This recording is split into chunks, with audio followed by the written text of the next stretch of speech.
The wedding reception was still in full swing downstairs. But Rose couldn't shake the knot of anxiety in her stomach. She sat on the edge of the ornate hotel bed, her white silk dress spread around her like a cloud, fidgeting with her pearl bracelet. "Honey, I'm really not feeling well. Can we please go home?" she whispered to Ethan, her new husband of exactly 6 hours. Ethan's brow furrowed as he loosened his tie. This was their first big social event as a married couple, and half his law firm was downstairs. "Rose, I'm your husband now, not your boyfriend. I think you're just nervous. You look absolutely fine to me." The concern in his voice was genuine, but Rose felt her eyes well up with tears. "I'm telling you the truth. I suddenly feel really sick." Seeing her distress, Ethan's expression softened immediately. "Uncle Michael, we'll be back in a few minutes," he called to his uncle through the door, then gently took Rose's hand. "Come on, let's get you some air." As they walked to his car, Ethan suspected what might be wrong, probably just wedding night nerves, mixed with the stress of the day. He'd heard about this from his married friends. Rose had been incredibly shy throughout their entire courtship, barely holding hands until their engagement. "It's okay, don't worry," he said softly, helping her into the passenger seat. "We'll go home, and tonight I'll make sure you feel better, whatever you need." Rose sat in silence, her head down, as Ethan drove them back to their new apartment. The weight of expectations from Ethan's mother, Margaret, from her late grandmother's wishes, from everyone felt crushing. Back in their bedroom, Rose had been surrounded by her bridesmaids for what felt like hours. The heavy beaded dress and elaborate jewelry were making her back ache, and she desperately wanted to change. But the girls kept chattering and taking photos. When she glanced around desperately, one of the bridesmaids, Ethan's cousin Sarah, caught her restless energy and smirked. "Looks like our bride is getting a little eager for her new husband," Sarah teased. "The way you're I can't imagine how you'll handle what's coming tonight." Rose's heart dropped. She'd barely even kissed Ethan properly, and she knew nothing about any of this. Her face must have gone pale because her maid of honor, Clara, quickly squeezed her hand. "Don't listen to them, Rose. Ethan's not some monster. He's actually really gentle and patient. You have nothing to worry about." But Rose was worried. She'd been dealing with some embarrassing health issues for months, irregular periods, constant fatigue, and other symptoms that made her feel self-conscious and uncomfortable in her own body. Her grandmother had always said these things would work themselves out after marriage. But Rose felt anything but ready. A soft knock interrupted her spiraling thoughts. Ethan stood in the doorway, looking handsome in his dress shirt and slacks, holding an envelope. "Ladies, I need to pay the bride tax before you'll let me have my wife back," he said with a charming smile, handing out generous tips to each bridesmaid. "But not too much, or Rose will think you're all gold." His easy humor made Rose's heart skip, but also made her feel worse about how anxious she was. When the girls finally left, Ethan locked the door and walked slowly toward her. He was undeniably attractive, athletic build from his college football days, dark hair and warm brown eyes that seemed to see right through her. Rose had never imagined someone like him would choose her. "I had no idea Mom's taste would be so perfect," he said softly, sitting beside her on the bed. "I would have made all my wishes about you much sooner if I'd known." He was trying to be romantic, but Rose felt paralyzed. When he reached for her hand, she unconsciously pulled back slightly. "Tonight is going to be the beautiful beginning of our relationship," he continued, leaning closer. "I'm going to make every night so incredible that you'll feel like the luckiest woman alive." As he moved to kiss her, Rose's anxiety spiked. Her heart was pounding so hard she thought it might burst. The health issues she'd been hiding, the expectations, the fear of disappointment, it all crashed over her at once. I can't, she whispered, pulling away and standing up abruptly. Please don't come any closer. Ethan stopped, confused and a little hurt. What do you mean? I mean, I can't do this. Not tonight. Not any of this. Rose was backing toward the bathroom, wrapping her arms around herself protectively. Rose, what's going on? We're married. We love each other, don't we? Please, can you sleep somewhere else tonight? I promise I'm not trying to hurt you. I need time. The rejection stung more than Ethan expected. He'd waited through their entire courtship, respecting her boundaries, and now on their wedding night she was shutting him out completely. Fine, he said quietly. But I'm not going to keep begging. When you're ready to be my wife, really my wife, you'll have to come to me. The next morning, Rose woke up alone. She'd spent most of the night crying in the bathroom, overwhelmed by shame and confusion. Her body felt wrong, her emotions were a mess, and she was terrified that Ethan would think she was broken or didn't love him. Downstairs, Margaret was bustling around the kitchen with barely contained excitement. Good morning, sweetheart. How was your first night as Mrs. Harrison? She asked with a knowing smile, studying Rose's face carefully for signs. Rose managed a weak smile. It was fine, thank you. I told the caterers not to bother with any fancy post-wedding breakfast traditions. We're family now. This is your home. But if you want to do things properly, you and Ethan could always go visit your grandmother's friend Frances later. Margaret was being incredibly kind, much more understanding than Rose had expected from stories she'd heard about mothers, but the attention made her feel even more like a fraud. When Ethan came downstairs, he looked tired and was unusually quiet. Margaret immediately noticed the tension. Is everything all right? You both look exhausted. Rose had a headache last night, Ethan said smoothly. We came home early and went straight to sleep. Rose shot him a grateful look. He was protecting both of them from awkward questions. Days turned into weeks, and the distance between them only grew. Ethan threw himself into work, staying late at the law office and sleeping in the guest room. Rose spent her days helping Margaret around the house and avoiding any situation where she'd be alone with her husband. The worst part was that she did want to be close to him. Ethan was funny, intelligent, and surprisingly thoughtful. He brought her coffee exactly how she liked it, remembered she preferred action movies to romance, and never made her feel stupid for not knowing about his work world. But every time he tried to bridge the gap between them, her anxiety would spike. The physical symptoms she'd been dealing with, the chronic fatigue, digestive issues, an embarrassing discharge that made her feel dirty, were getting worse, not better.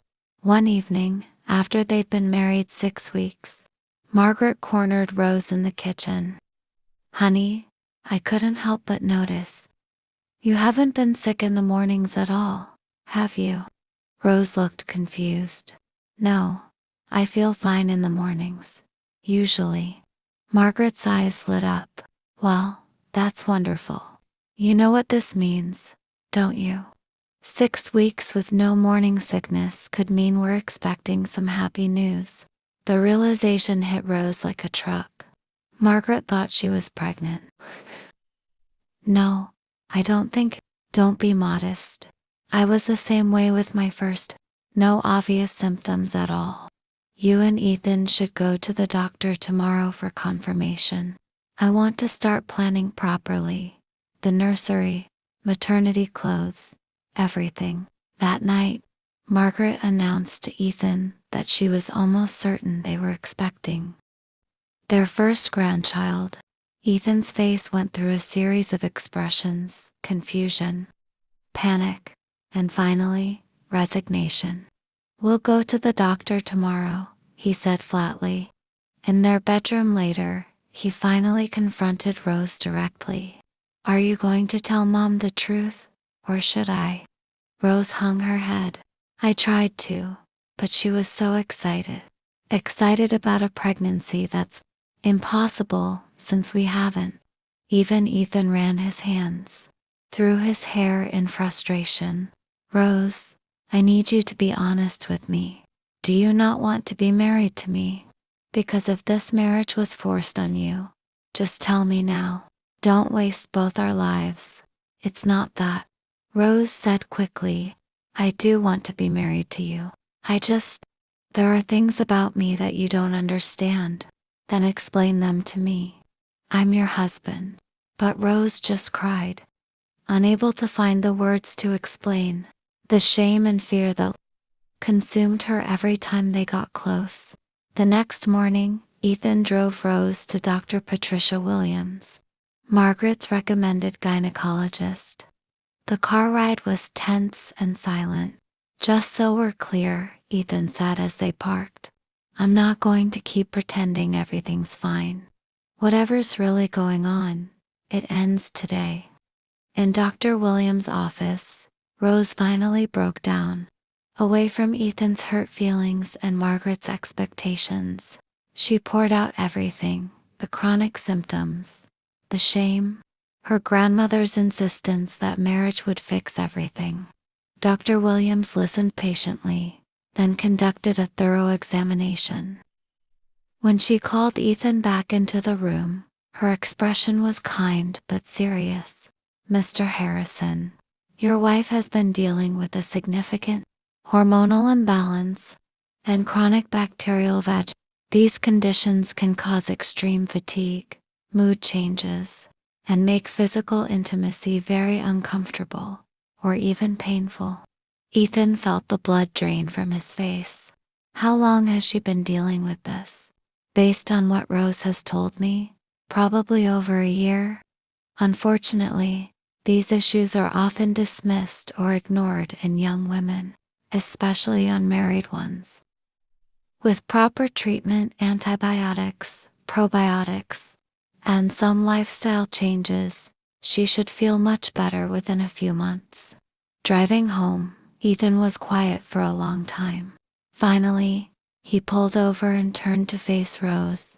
"Why didn't you tell me?" His voice was gentle now, not angry.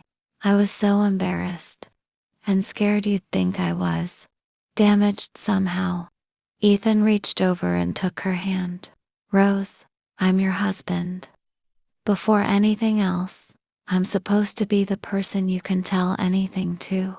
I'm so sorry you felt like you had to handle this alone." For the first time since their wedding, Rose felt a spark of hope.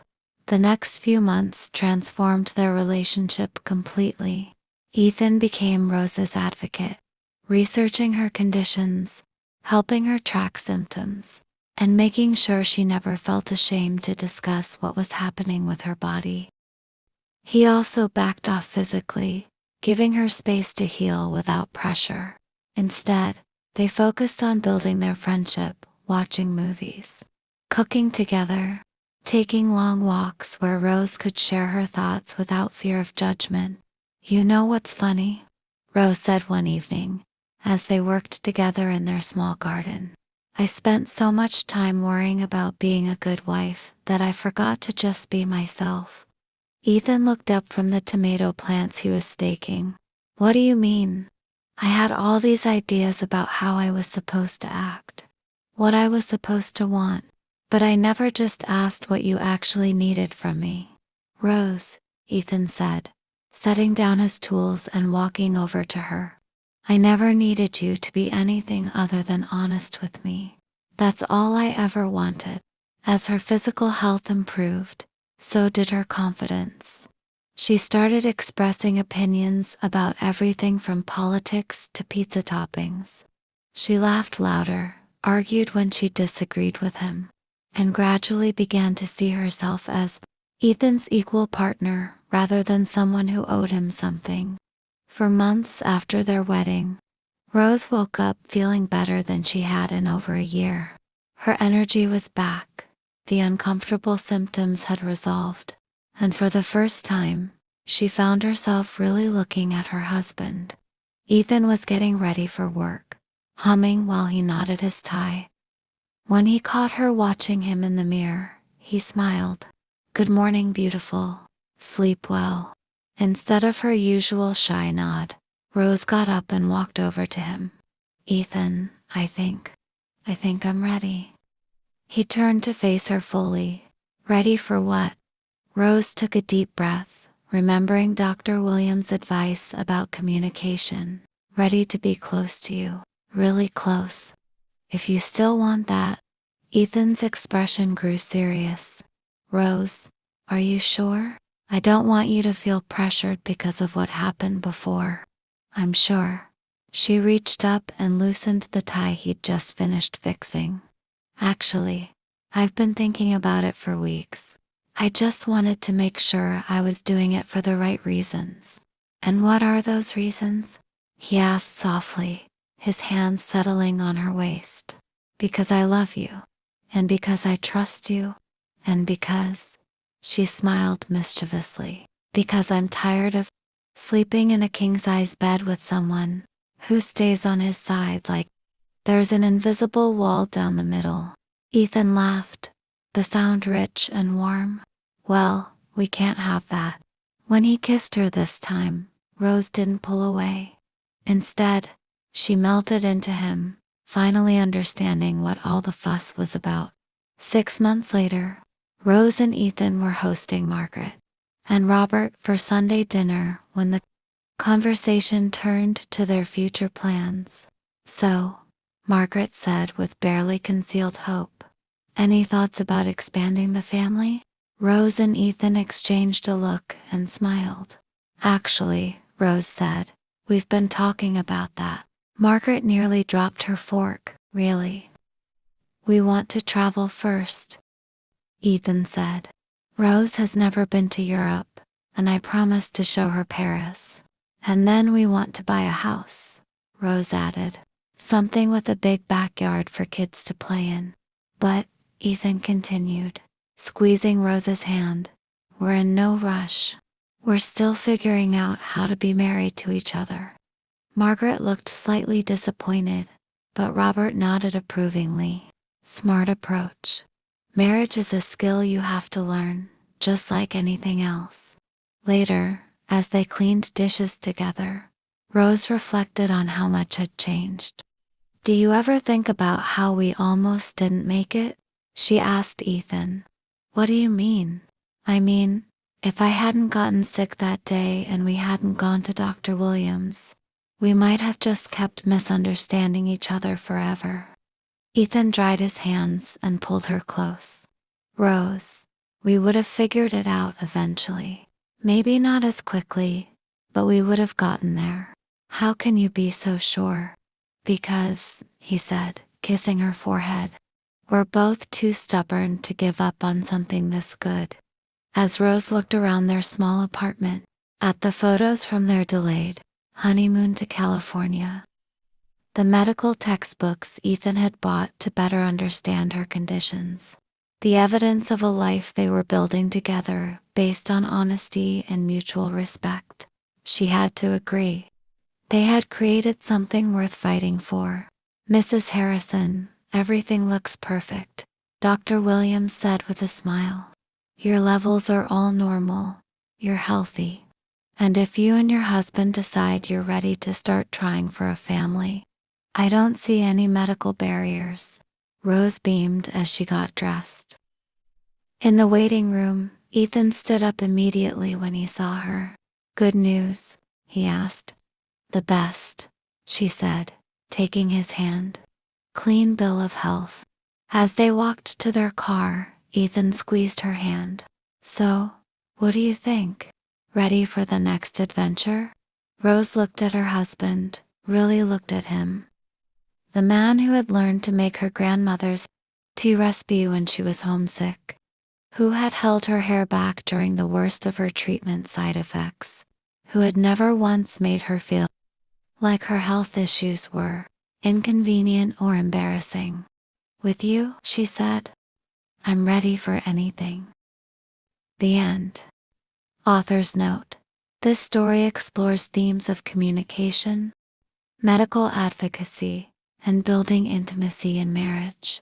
It's dedicated to all the couples who learn that love isn't just about the perfect moments, it's about choosing each other through the difficult, awkward, and uncertain times too.